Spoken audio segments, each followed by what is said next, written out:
Hello and welcome to this episode of the Fitness Unfiltered podcast. I am joined, as usual, by Mike and Dan. Mike, how are you? I am fine-ish. Dan, how are you? Yeah, fine-ish. And we also have a very special guest, Steve Orton, or Mr. Bodypower, as you're probably better known. How are you? Yeah, fine-ish.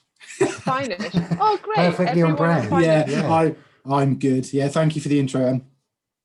You're very welcome.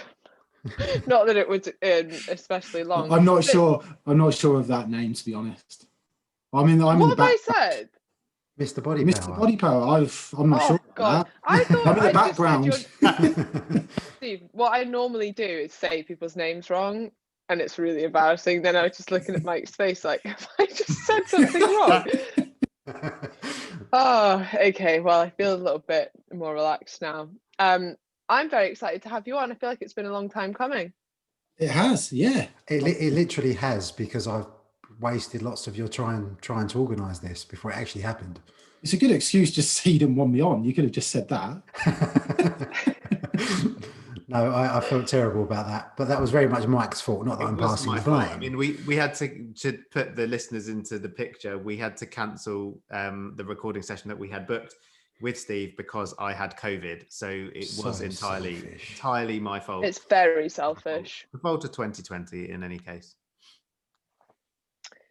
So what we wanted to talk about today, firstly, kind of what happened with Bodypower this year. Obviously, it had to be postponed. It's now going to be next May, correct? Last year. It's this year. Oh, sorry, I get confused.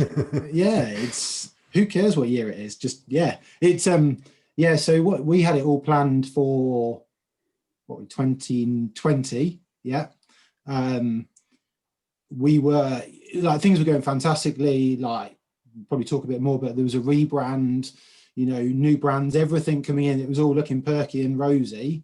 And then I think probably around February, March time, we got the big German show FIBO. A lot of clients were pulling out of that and they pulled it.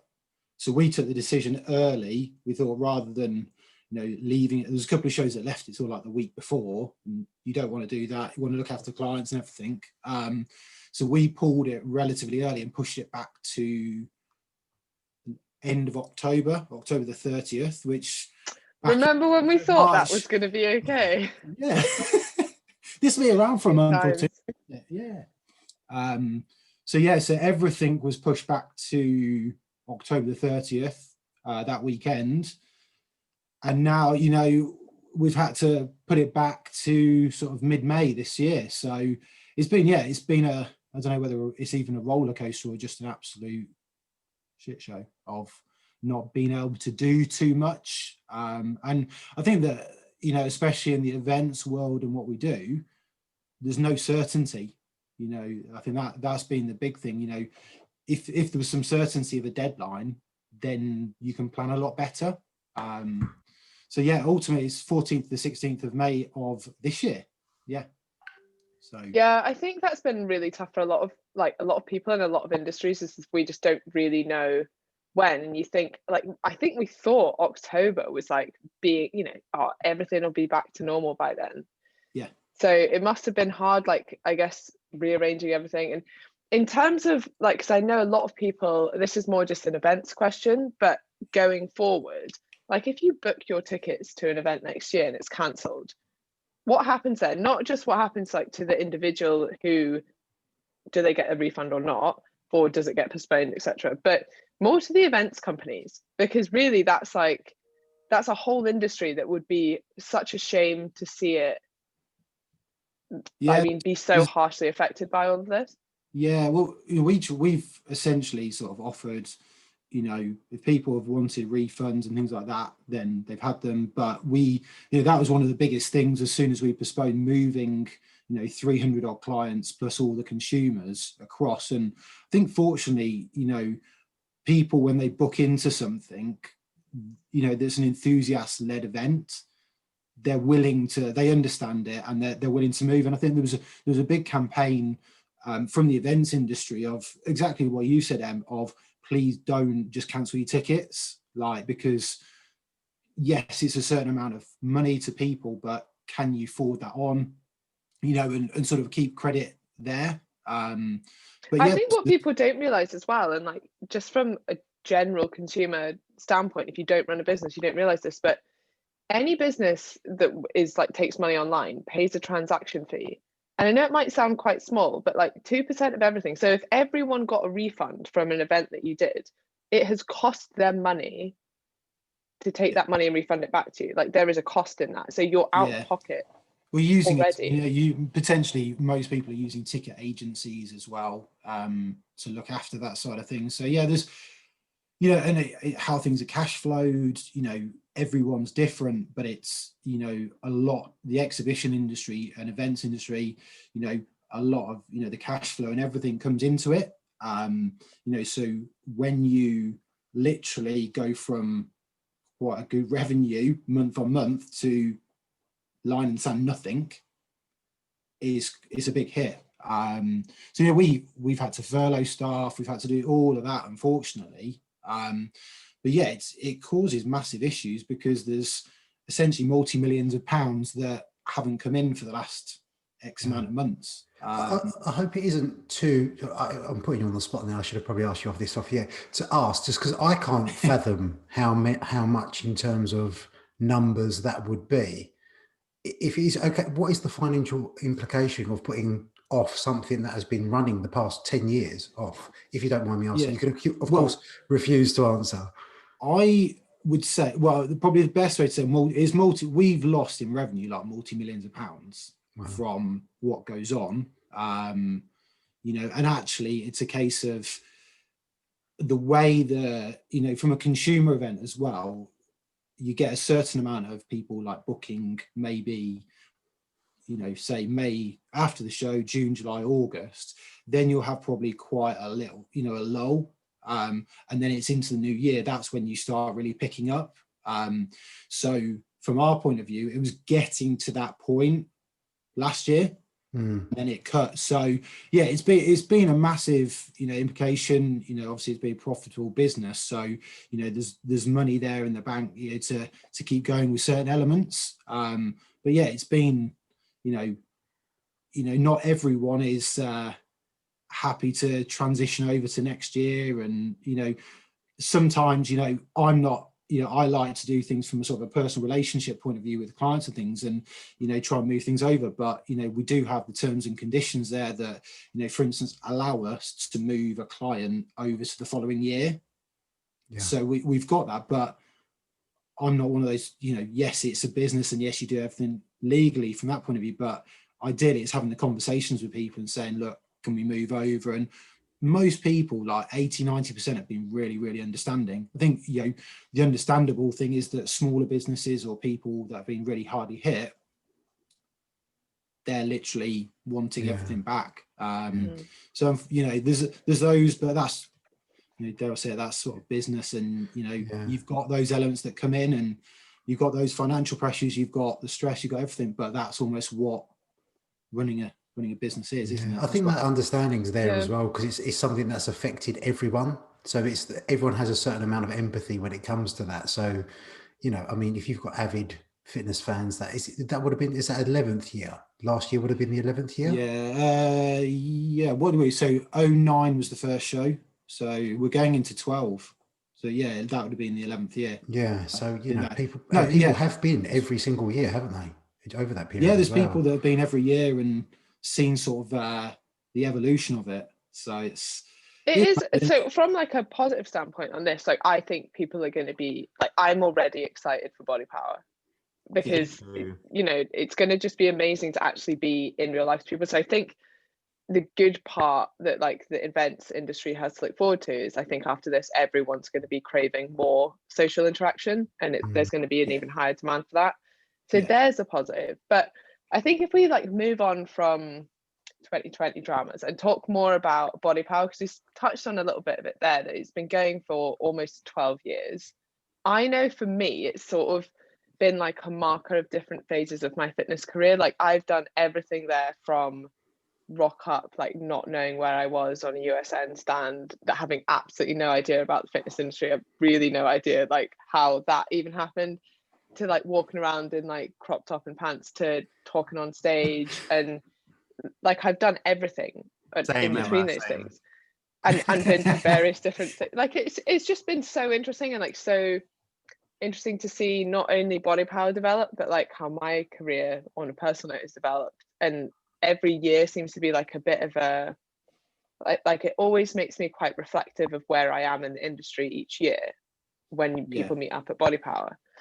But you've mentioned that, and Dan, I don't know if, do you want to just jump in, like do you feel the same about Body Power? Do you feel that it's a time of year that you're like, oh, I was I remember you on, what supplement brand were you with? PhD. Yeah, like that's how I first knew who you were. Well, I don't know. Do we go down that path? Okay, so when you first going as a spectator, so I've gone to the last 9 Body Powers, I think. You start as a spectator. I got there, started working with PhD. When you arrive, and sponsored athlete. Well, and you get there and it's get your kit off, which from a fitness professional standpoint, I think there's almost a weird rite of passage as a fitness professional where you seek a lot of validation from your peers, which you seem, a lot of people attribute that to how you look as well. So it's almost like the graft in the trenches to at some point speak at Body Power, if that makes sense. So PhD, I first spoke on their stand, and then obviously over the years that's evolved into big audiences. So it's weird from a peer's point of view as well, because it is, as you said, it's a great opportunity to catch up and speak to people. So it's as much in our calendar, I think, as fitness professionals as it is just for spectators who enjoy that event as well. It's interesting getting, perspectives from you guys as well, because I guess from what I look at, and whether it's content, whether it's speaking to you guys as educators, the type of people that are coming along, it really, like you said, Em, like there's so many different phases of what fitness and training is, has been, always will be. And, you go through these almost like different eras, don't you? And like you say, it was a time where everyone was, have to be a sponsored athlete, have to be on the stand, have to do this. And like you said, that was almost like the pinnacle for a lot of people. And then, and probably with hindsight now, there's an element of going, But like I think the Body Power is the pinnacle of the idea that fitness is what you want it to be, and fitness is what you make of it. And I think that it's greater strength in that way of appealing to people who are on all those different parts of that journey. And I think a lot of people have that as their fitness journey. Like they initially are very interested in aesthetics, but then after they've satisfied that, then they might move on to other parts of fitness like performance and things like that. And then they might have different interests within that. They might want to be famous, and then they might not care about being famous, and like all of those sorts of things as well. And that sort of strength is also it's not downfall, because it hasn't fallen down, obviously. But what I mean is, it's the thing that people criticize the most, is that if they go to Body Power and they see things that they're not interested in, they go, oh, this is it's all about this. But what they don't realize is that it's all about all of the different aspects of it, and you just need to go and look at the bits that you want, that you're there for. And I think that's the thing though as well, that now probably with the length it's been around, the way the market's moved and is moving, is quicker than ever probably now. But back 5 years ago, it'd have probably just been full of bodybuilders and aesthetics. But that's the era we were in then, and there were people probably training for performance then, but it wasn't really the thing. Whereas and I agree with what you're saying, Mike, but I think now more than ever, and actually that was part of the rebrand and looking at how we move things forward, because not everything is about aesthetics now. Very much there's far more awareness of however you train. And one of the sort of, I guess, a tagline I'd used is, we all train, but we've just got different goals. And actually, just because someone trains to compete, someone trains for sports performance, someone trains for health and fitness, there's a common community there that are coming together. But I think I'd agree with you. I think, and it's from probably an audience that we've built up, that if it wasn't bodybuilding or it wasn't that, and something new came in, whether it be CrossFit, it was like, oh, it's not what it used to be. It's this, it's that. But ultimately, you know, my view on what we have to do as an event is be sort of on the edge of what's going on in the industry. And when people come back every year, you know, if they walk in and go, X, Y, and Z's here, and this, you know, actually, that's what the industry is. And you can come along, and as you guys have said, you can come along, and if you want to go and, you know, do a functional fitness competition with the National Fitness Games, you do that. If you want to go and learn about your nutrition, you do that. If you want to compete, you do that. And the aim of the sort of the new brand moving forwards is very much to say, whatever you want, you can get it, but there are niches as well. Rather than it just being, because the amount of, you know, the amount of people, for instance, and it's a good legacy, but go, oh, that bodybuilding show, and I'm like, it's not a bodybuilding show. But I understand that has actually been a positive in the past.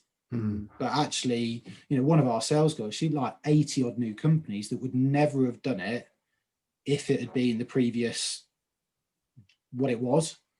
You know, and then you talk about lifestyle, you talk about training, and, you know, it's specific words and terms, isn't it? But people buy into that, whether it's emotively or whatever. They go, oh yeah, we can be part of this industry. And I think that's the nice thing now, that fitness and training isn't one dimensional. Yeah, it's more inclusive, definitely. And that's certainly a change that I've liked to see over the years, because interestingly, a lot of people's critique is that, oh, it's not what it used to be. It's not just this niche. But actually, that's the biggest positive of it at all. And certainly from an educational standpoint and having the ability to speak to others at Bodypower, like that's the bit that I've really enjoyed seeing grow over the last few years, especially. What was it? It must have been one of our, probably, I'd say it's almost one of our, whether it's a weakness or something we haven't, you know, whether it's the amount of people that come and learn or get information and be educated isn't always shouted about, because it's not as sexy maybe to everyone.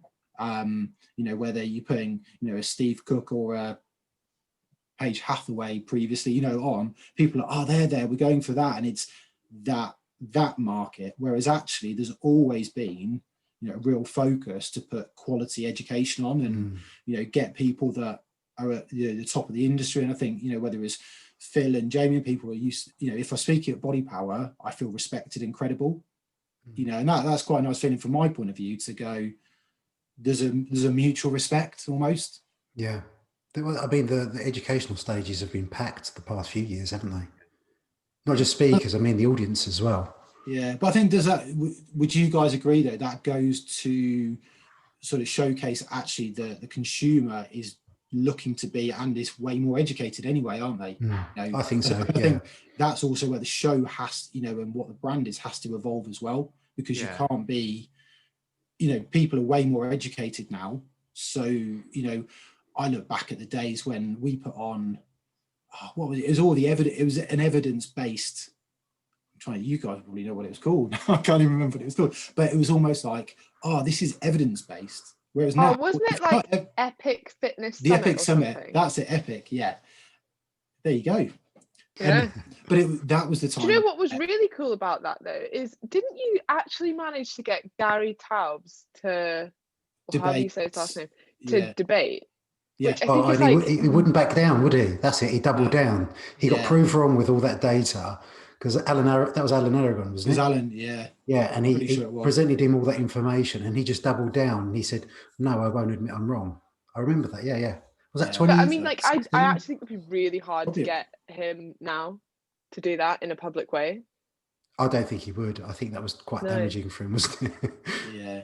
But it's clearly not, to be fair. Yeah.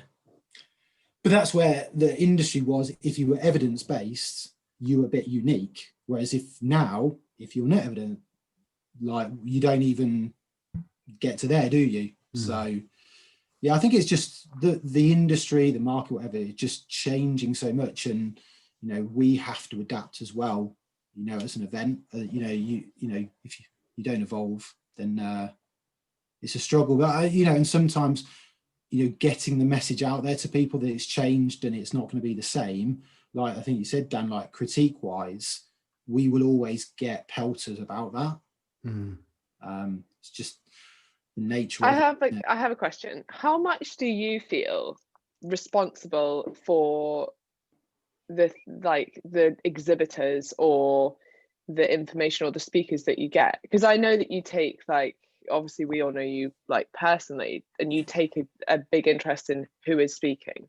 Yeah. But even in terms of like exhibitors, like if you had someone who says, I've got this absolute bullshit product, well, they don't say that, but it is like, it's a load of crap, Yeah. but I'm going to pay you 30k for a stand here. And I completely understand that this. Have I lost? Oh, Emma, is we've lost your audio.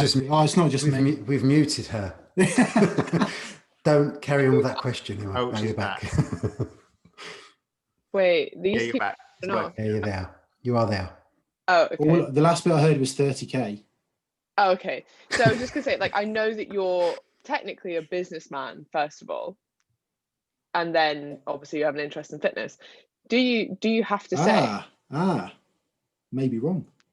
Maybe I was All right, go on then. business. No, I know, but I'm ultimately, yeah. To your question though, there's an element of I personally have turned people away or said to brands, don't go to a certain size stand because you don't need it. I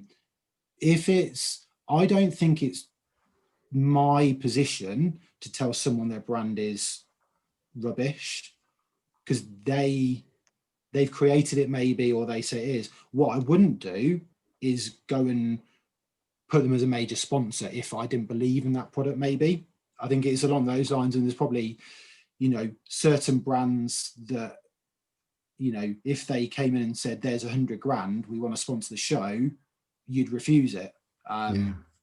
But there's my philosophy is, and there's been brands that have said, there was in the years where it was on a massive growth trajectory.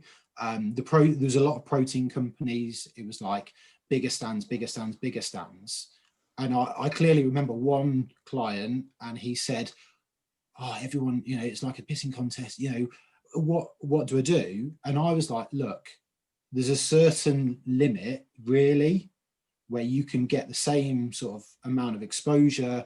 You put your stand in a different way, you make it longer rather than make it massive, put something on it. And actually that person's rebooked every year, whereas maybe if they'd have just gone and spent 50, 60, 70 grand and not got a return, they'd have gone, no, I won't do it. So yeah, there's always, I guess there's a different element. The sales guys, if they get a company saying we want to book in, they're going to say, okay, what do you want? And they'll book it in. Whereas, I guess more the account managers and people with a bit more experience will actually take the time to understand what the product is, why they're there, who they want to get in front of, but there's always going to be an instance of a brand saying, we want this, and I think it's what's unethical, I guess, because if it's not harming anyone, that's the level of, if someone says they've got a brilliant product and I don't think it's a great product, well, that's just my opinion.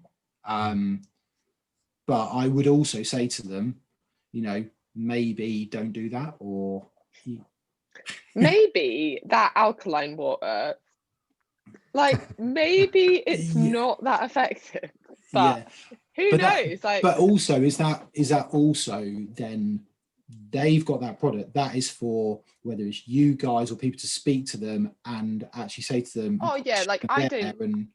my question was more about like, and you've answered this already, but like there are certain brands or companies or products that Bodypower might not want to be aligned with, even if they did offer them a lot of money. I certainly don't think it's your position to be like, no, your product's crap. Because I think there's association, isn't there? If it's a certain brand and you go, no, it's just the whole industry thinks it's absolute dogma, then you don't want that, because then you've got to be ethical, and I think you've got to be realistic with what and how. Maybe they could sponsor something in a different area, or there's loads of ways you can look at it. I suppose with the educational stuff as well, you are indirectly being a little bit more ethical in that, there's a realistic aspect in putting on a multi-million-pound show does need money to, unfortunately, to make it tick over. But if you're putting on the educational aspects and your audience is largely educated, and it is a year that stall in particular doesn't make much of a return, then the job is kind of done for you. in a certain I think, respect. and that's right, Dan. Like, if there's a specific area where, you know, you're going to get people that are very knowledgeable, they know what they're talking about, and the brand says this is the magic potion, it just doesn't stack up. So well, I guess we'll have to wait and see if alkaline water's back next year. yeah, well, who knows? That's not my choice to make, is it? Maybe they did very well last year. I think we should move on to where you think the fitness industry is going and what's going to be different about body power. And I guess, like, I think, obviously not last year, but the year before, we did see quite a big change in like different areas and kind of what we discussed at the start, where you can go to body power no matter what area of fitness you're interested in. Is that kind of the idea going forward? Yeah, I think, you know, definitely there's got to be, you know, we got to 10 years and it was great, you know, from, you know, every sort of angle, it was brilliant, you know, but it was also, there was a very clear element of, is it the same crowd every year? Is it the same brands every year? Is it getting a bit the same? Moving forward, and ultimately it goes back to that question of where's the industry at the moment, the different areas, you know, and looking at how you create, ultimately is creating an experience. And I think, you know, if people have a good experience, they'll come back or they'll enjoy it and they'll talk about it. And also you've got to look at the type of companies, because, you know, maybe there aren't some of the protein companies that we discussed in, you know, 2012, 13, that were huge, they're not around anymore, and they put big stands in. And I think what I looked to do was get way more activation within the show. So the message of, you know, people coming along to the show and just walking around is brilliant. But I've always had this view of, I want people to come along and actually get involved. And, you know, there's always been the sampling side of things, but we never had massively an element of, you know, everyone goes to the gym and trains. Why shouldn't you be coming to something like Body Power and actually getting involved in training sessions with people, rather than it just all being go onto a stand, look at, get a sample? And I think that's sort of one of the biggest things from my own sort of vision, is to make it way more interactive, way more experiential. And I think, you know, if the show had gone ahead in last year, people had seen it go to another level, you know, with, you know, the types of brands that maybe were wanting to do things. There was a lot more collaboration, you know, whether you were going to get a sports nutrition brand with an equipment company, with a recovery company, all working together and collaborating and creating like a really cool interactive gym, you know. And then you could have people could try pre-workout, they could be doing their workout with a quality professional, and then they'd maybe, whether it's a high price or someone, they'd go and get recovery. So there was going to be a lot more of that, where and I think that's just where the industry is. There's a lot more collaboration, and that's what I'm hearing what people want to do moving forwards as well. And I guess the term functional is always going to come into it. You know, whether that's what you know, that's every individual can be a bit different, can't it? But I think, you know, the likes of the National Fitness Games, like the Rainhill Trials with the CrossFit, you know, it brings a totally different person to the event. And last year, I was out and about and speaking to a lot of people that, you know, whether they've got big Instagram followings or whether they're quality professionals. And the feedback I was getting is, haven't been for a few years because it's just bodybuilding. And I'm there going, but you are the people that, in my opinion, should be at the show. So from that, I'm there going, we're not doing a good enough job to explain the new sort of way the direction it's going. And I think as well, like, if you've got, or have I just waffled? No, that was awesome. But I think if you've got like these events going on, not only is there just the buzz around a competitive event, whether that is bodybuilding, CrossFit, National Fitness Games, kettlebell competitions, like, and you seem to have managed to do really well to make these competitions quite high end.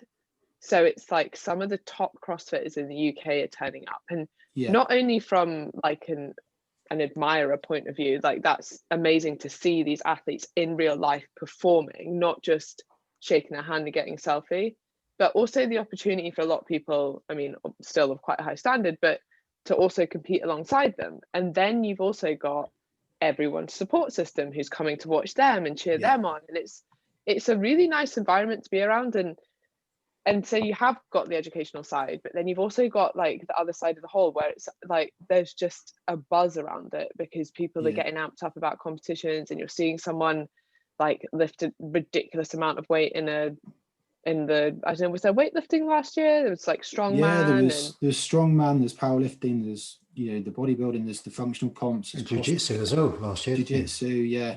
So I think that's my opinion, is that there's a lot more awareness and probably appreciation of what other people do now, whereas 5 years ago it was like, this is my way or the highway. And now the typical across our CrossFit, actually people are going, oh, they're actually someone that, I don't know, bodybuilds, we'll use that sort of difference, goes, I respect what they're doing, or the Olympic lifting, that's pretty good, and I incorporate that in my training day to day. And I think that's just where the industry's gone a lot more, because in gyms up and down the country, it doesn't matter what age you are, what gender you are, people are training however they want for their goals. And I think it's just, like I said, it's got to reflect where the industry's at. There's always going to be probably that younger crowd that are way into their aesthetics more and hypertrophy, but then and this is something I have to sort of look at myself as I'm getting older. Is it just what I think, or actually is it what the market's doing? And like I was with before this, when I was with Ben from Gymshark, and he's like, it's a performance market now, it's evolved. And when you're speaking to people in brands that are flying and doing fantastically, it's quite good getting some validation from it, and that's one of the things I try and do, is speak to as many people to get an understanding of the market, but also make sure we've got our own twist on it. Yeah, that's interesting. It's very easy to get caught in like, oh, my peer group, this is how the market's moved for me, and like I agree with that, but then I'm like, wait, is bodybuilding just as popular? I'm just not in that world anymore.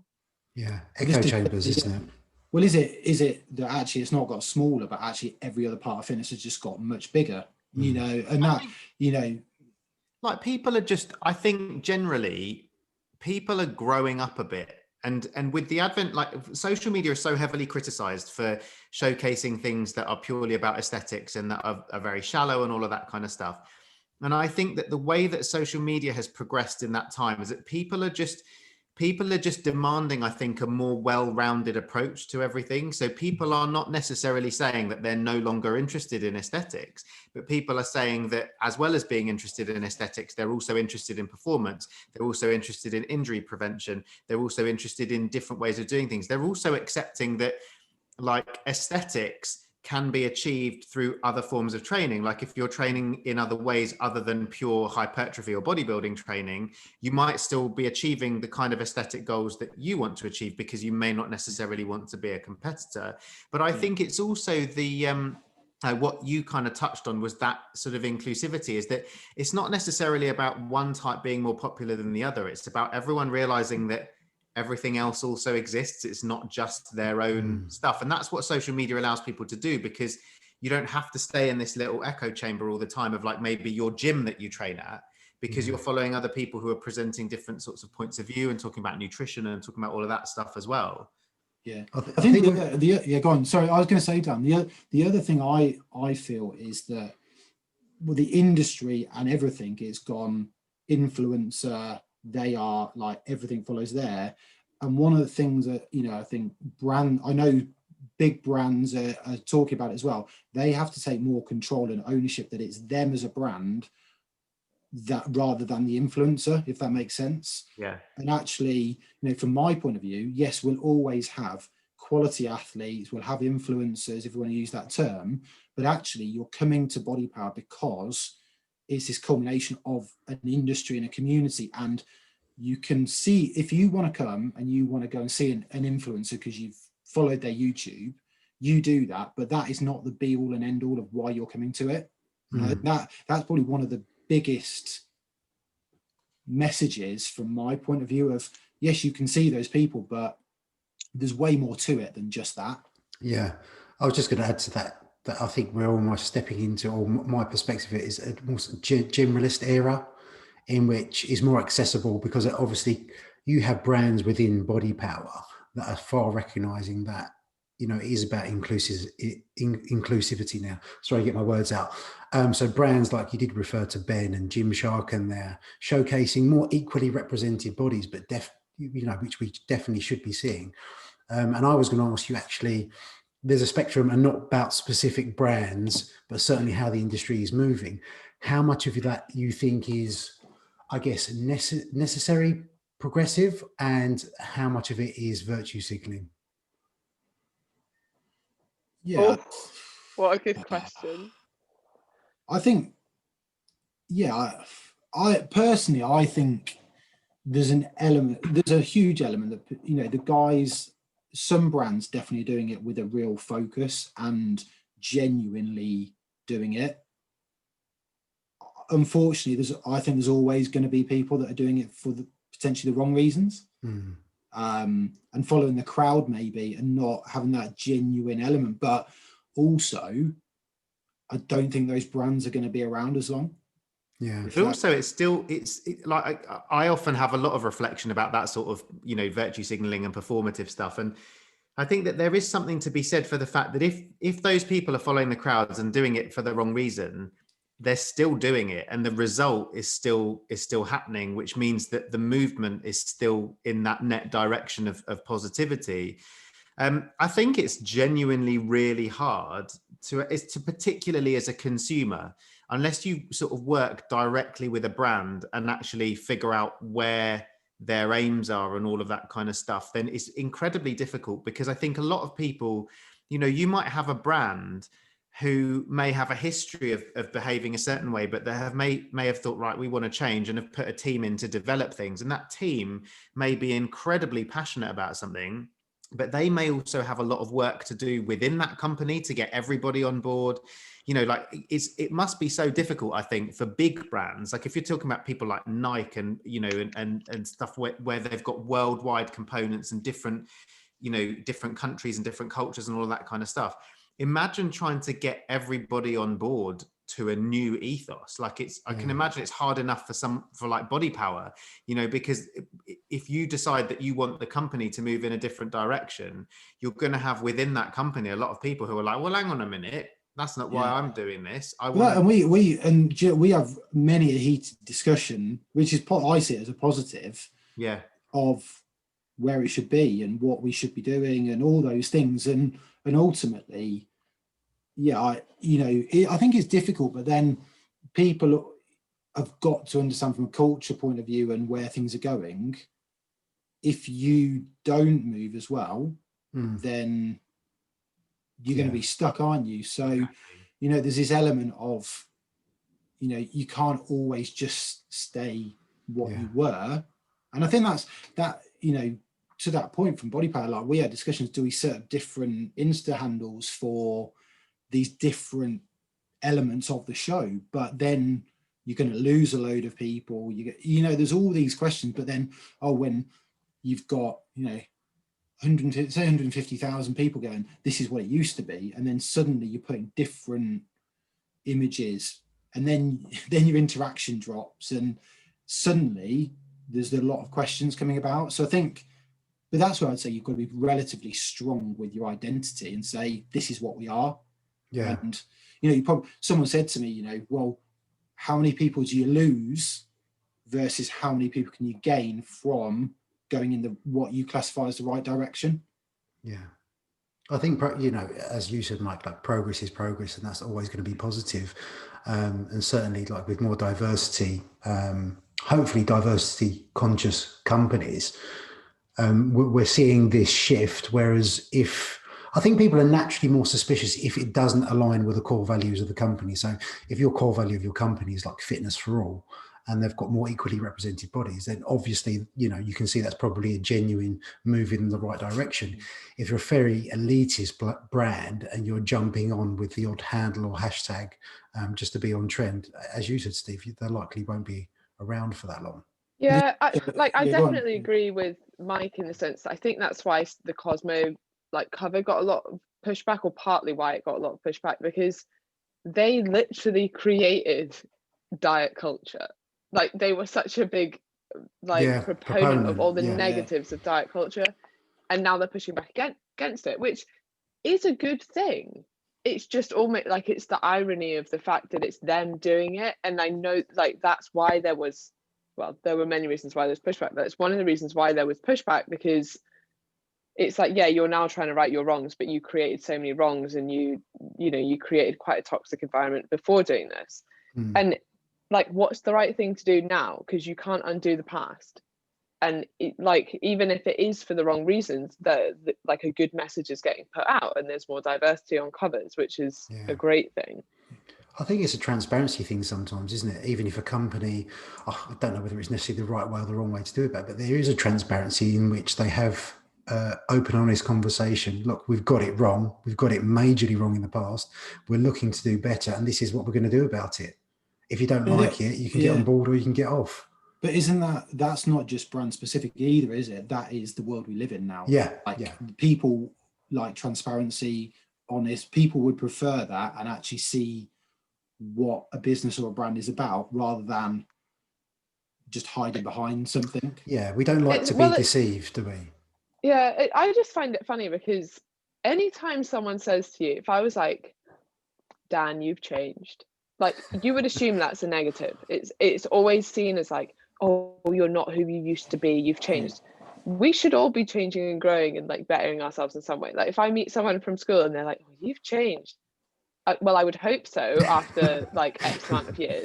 And the same with that at Bodypower. It's like, oh, Bodypower's changed, and it's always sort of said as negative, but like it should change. It would actually, if we went back now to like Bodypower 7 years ago, I think that might have been like the first one I went to, everyone would be a bit like, what the hell's going on? And also like, I didn't just come here to eat so many. Why have you got clothes bars. on?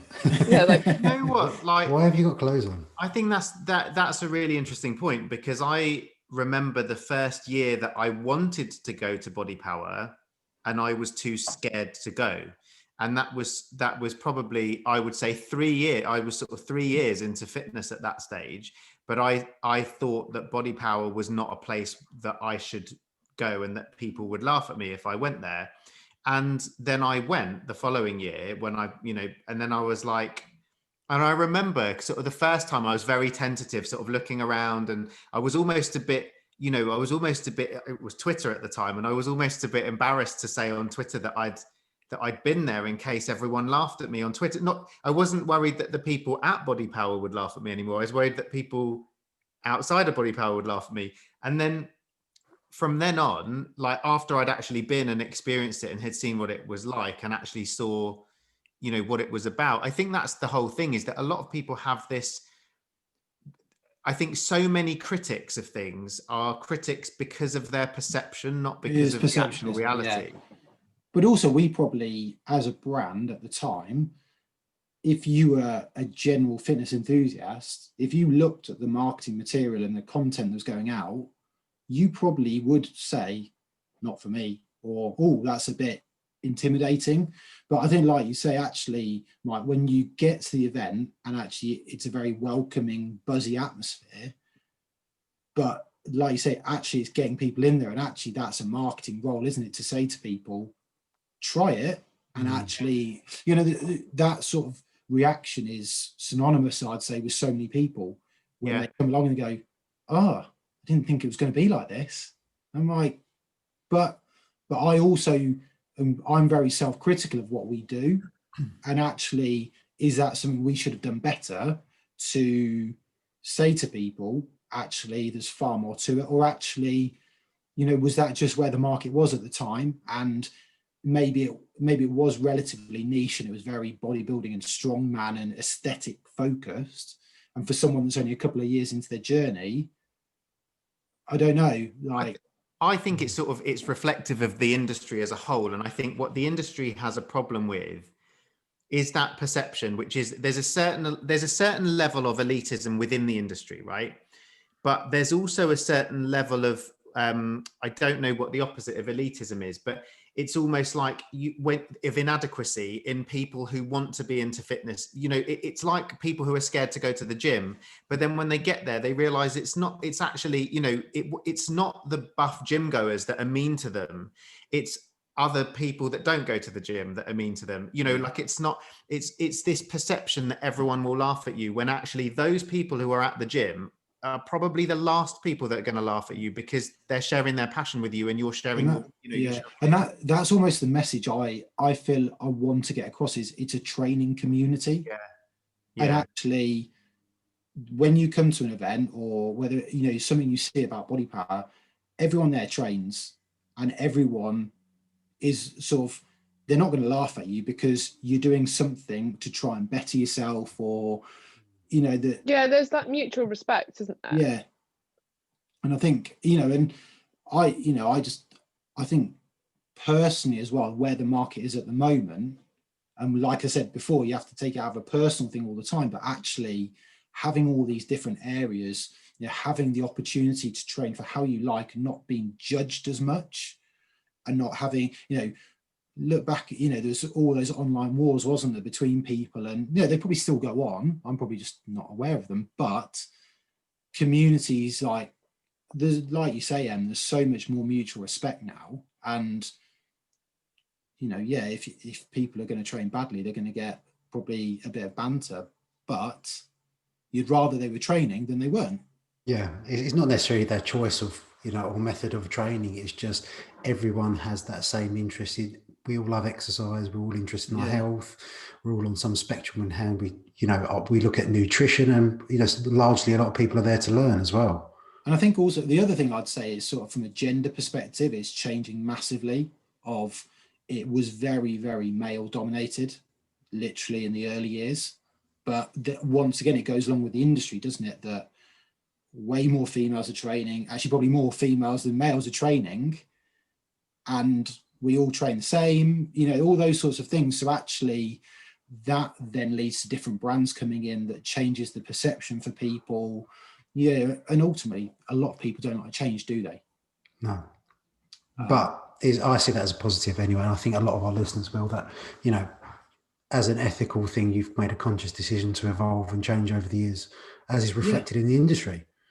Yeah, it's got to reflect the industry, and it's, like the home market and tech and all those things that are coming in a lot more, whether it's COVID based or not, it's probably just accelerated the market more. And, fingers crossed for May, but there'll be potentially more of those sort of area. Maybe, there'll be specific home workouts, or Peloton might be there, or, like those type of things that 5 years ago, they'd never have been there.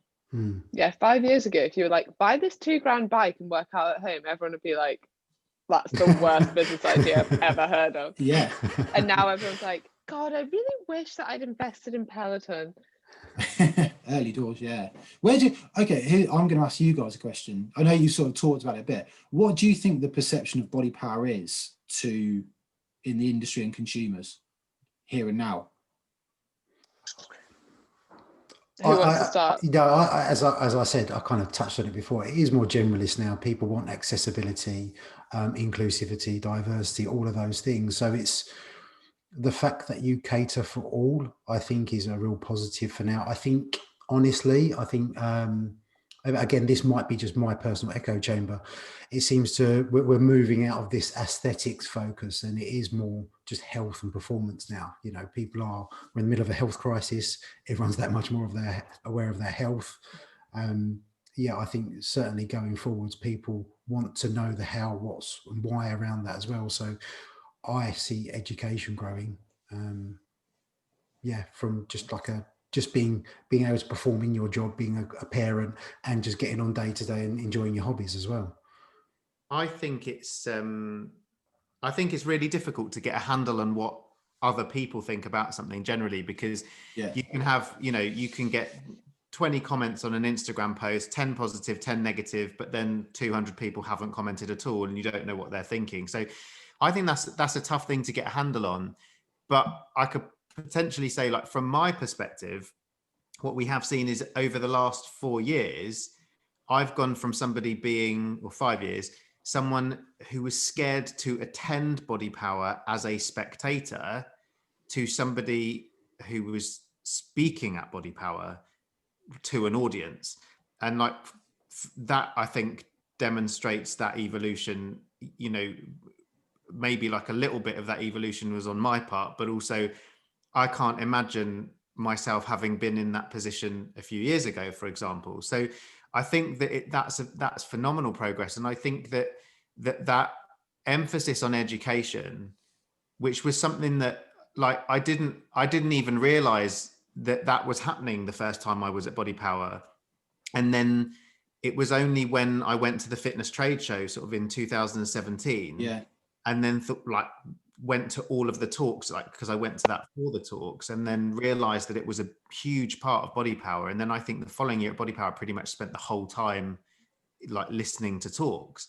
And it's that I think people are realizing that it's what you make of it, and the social aspect, I think, is the one of the biggest selling points to me, because there are not very many events that will bring people, you know, who know each other online and across all of these different sort of spaces into actually being in the same building where you can sort of say hello to each other and, you know, take selfies and stuff, because that's what people like doing sometimes, and also go for a drink with afterwards, and, you know, make a weekend of it. Like, I think that I wish there were more events, and I think there are, like, we're lucky that there are becoming more events. But, you know, I think that's sort of part and parcel of all of it. Yeah, I think for me, like, one of the things that I guess we've not touched on that much, but from like a personal perspective that I enjoy, not just catching up with like all of my peers who, because we all work online, like we don't really see each other that often, but also like getting to meet a lot of my clients, given that I work solely online, is actually one of probably my favorite part of it, is that they'll be like, oh, come along to your talk, and then we chat after. And like, I think that'll be even bigger this year, not only because I think online coaching in general has grown, but like as like online coaches seem to have more clients and a bigger audience and a client base, and the ability to like go and watch them talk in real life and then meet them after. And I'm sure there'll be more, like, I fully intend to do sort of like a bit of a meetup or something and go to dinner after, but it's just like a nice place where it's kind of the perfect one, like, place to meet, but also they can go and enjoy themselves doing whatever the hell they want all day. So you're not like, as a coach, you're not like, oh, I've dragged everyone to Birmingham, now I have to entertain them for the day and then take them out for dinner. Like, that's a lot on a coach. So I just think that actually that is a really nice added thing. And I know that there are so many now online coaches that will benefit from doing that, and like the communities. Yeah, that fits almost into what I was saying of, you know, it's not just a fanboy type expo now of meeting the superstar of this world. I think now so many more people have got their own, you know, clients, their own, whether it's micro group, whatever it is that people want to see, and actually focusing everything on the athletes and just saying these are the biggest in the world, these are the best. Actually, what Bodypower is about is, if you go to the gym and you train, and you can hook up with like-minded people, rather than it just being about, you know, whether it used to be going to see Phil Heath or whoever back in the day. I think that was a great element, and it'll always be an element, but it's so much more. That's, you've sort of hit the nail on the head there, Emma, of, you know, if you can catch up with clients, you know, people that you don't see, but there's a mutual appreciation of, you know, you train, you're in the industry, everything like that. That's what it, to me, and I know community can be a bit overemphasized, but I think I think it's underemphasized. Like, during this whole lockdown, maybe I just hear it all the time from people. Yeah, maybe, but like my client groups have been so, there are real friendships, and then like I'm taking myself completely out of the equation here. Like, it's nice for me to go meet all my clients at Bodypower, but more to the point, it's nice for them to meet each other. who have actually, like, they have phone calls and stuff outside of the group, and like they support each other, and they are genuine friends that have met via an online platform. Like, that's a really cool place for them to meet and hang out and go and see fitness things, which is obviously their common interest or one of. So I think that, like, even if it isn't that you're going to meet your coach, it's that you're going to meet that people that maybe your coach has brought together, depending on which training program you're following at the moment. I think that's really nice. There's nothing really on the social calendar where, you know, clients or peers or anyone like that can get together. So you're facilitating social get-togethers with Bodypower as well, more than just everything that you put on there. It's just an opportunity for everyone across the country to be central in one place over the weekend. Yeah. Which do you know what? For probably about 5 or 7 years, I just thought everyone was into fitness, didn't drink, and nothing happened. Then I was like, what are you talking about? I think Bodypower is wow. like the only weekend where, like, I do drink if I ever drink. I know, but this is, like, but isn't that the nice thing, actually, that, like, we went down that whole clean eating and you don't do this, you don't do that, and now actually it's like, the biggest piss up of the year. Yeah. Quite ironic, but yeah. Yeah, it is.